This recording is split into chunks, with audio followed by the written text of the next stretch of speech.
Nous allons passer quelques moments à nous intéresser à la structure d'un ordinateur. Qu'est-ce qu'il y a dans un ordinateur? Et nous allons pour cela commencer par nous intéresser à l'ordinateur de bureau classique. Mais ce sera aussi l'occasion de voir comment est constitué un ordinateur portable, quelle différence par rapport à un ordinateur de bureau. Et puis, nous regarderons ce qu'il en est des tablettes et même des smartphones. Regardons donc pour commencer l'ordinateur de bureau. Il y a bien sûr un écran, un clavier, on n'oublie pas la souris et l'élément le plus important, l'unité centrale. Alors l'unité centrale est l'élément le plus important de la station de travail pour un ordinateur de bureau. L'unité centrale contient les éléments les plus importants pour le travail avec l'ordinateur. L'élément le plus fondamental de tous est sans doute le processeur. Alors le processeur, c'est ce que l'on pourrait appeler le cerveau de l'ordinateur.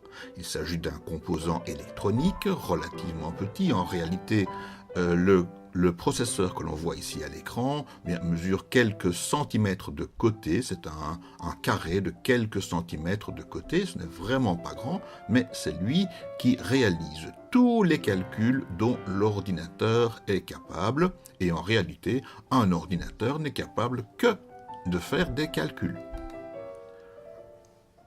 Deuxième élément important qui intervient dans la composition, dans la structure d'un ordinateur, c'est la mémoire centrale. La mémoire centrale se présente généralement sous la forme de petites barres, on parle donc de barrettes, sur laquelle se trouvent des puces qui sont capables de retenir des informations. Mais cette mémoire centrale ne retient l'information que si l'ordinateur est connecté au courant, que si l'ordinateur est allumé. Dès que l'on éteint l'ordinateur, la mémoire centrale oublie toutes les informations qu'elle contenait. Alors pour pallier ce problème, on a imaginé d'ajouter dans l'ordinateur un disque dur. Le disque dur est enfermé dans un boîtier que l'on n'ouvre jamais. Et dans ce boîtier, on trouve effectivement un disque métallique qui tourne à grande vitesse. Et sur ce disque, on peut enregistrer des informations sous forme magnétique.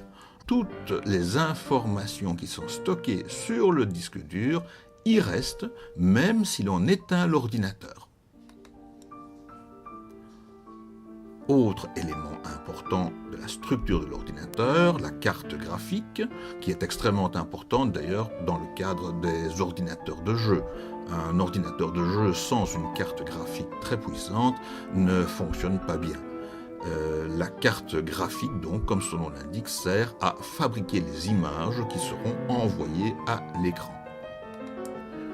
Et dernier élément important que nous passerons en revue ici, la carte réseau. Alors la carte réseau, comme vous le voyez, est à nouveau un composant électronique qui est une partie de l'unité centrale et qui permet de lui connecter un câble réseau, le câble réseau qui permettra à l'ordinateur de communiquer avec d'autres machines. Voici pour la structure de l'ordinateur, appelé généralement ordinateur de bureau. Qu'en est-il de l'ordinateur portable? Bien, l'ordinateur portable comprend lui aussi un écran, un clavier, une souris, même si la souris se présente parfois simplement sous la forme d'un pavé tactile. On peut aussi connecter une souris classique à un ordinateur portable. Mais les autres composants? Les autres composants sont également présents. Dans le boîtier de l'ordinateur portable, on va trouver aussi un processeur, on va aussi trouver de la mémoire centrale, également un disque dur, également une carte graphique et encore une carte réseau. La carte réseau ici sera généralement une carte réseau Wi-Fi, mais une carte réseau filaire est généralement présente également. Les autres composants de l'ordinateur portable sont les mêmes que l'on trouve dans l'ordinateur de bureau, mais généralement moins puissants. Et qu'en est-il maintenant de la tablette ou du smartphone?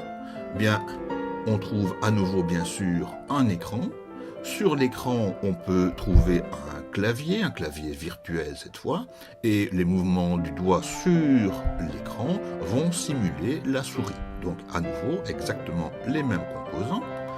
Quant aux autres composants, processeur, mémoire centrale, on va trouver les mêmes que dans un ordinateur de bureau ou dans un ordinateur portable, mais généralement beaucoup moins puissant. Le disque dur est remplacé par une carte mémoire SD, mais on trouve à nouveau une carte graphique, de nouveau de puissance moindre, et bien sûr une carte Wi-Fi qui sont indispensables sur ce type de matériel.